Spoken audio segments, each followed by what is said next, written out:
Hey, Athens-Clarke County is expected to get some of the worst impacts from the storm. Absolutely. Students and staff at the University of Georgia, in fact, were told to go home if possible to safely seek shelter.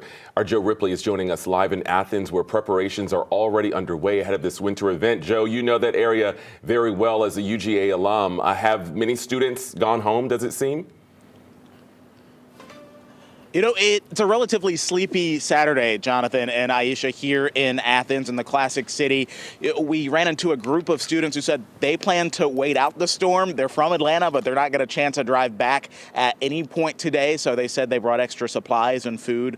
Hopefully a good attitude will get them through the storm. They're hoping to hunker down here, but you're absolutely right. Preparations are already underway. The Athens-Clarke County manager actually declared a state of emergency, and so the offices are going to close down here. Non-emergency operations also going to shut down around noon today. And as you can see behind me, a fleet of line trucks here stand staged and ready to go, ready to respond to any power outages with falling temperatures, ice and wind.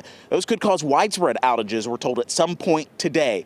Athens-Clarke County Emergency Management Coordinator Meredith Barnum says the area's hills here will make traveling difficult, especially once roads start icing over. She says Athens can learn from past winter weather events.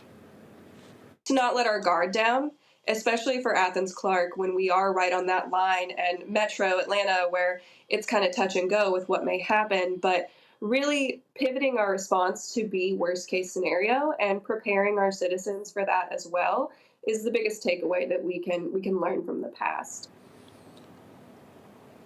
Oh, I remember that past in 2014 when we had a great snow day here in Athens at UGA.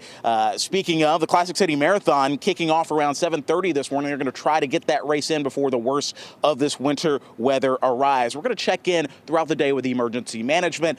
We spoke with students. We're also hearing from the linemen themselves and the response it takes from all across the southeast region to be ready to go once those outages do begin when the winter weather arrives. For now, we are live in the Classic City, Athens, Georgia. Joe Ripley, 11 Alive News.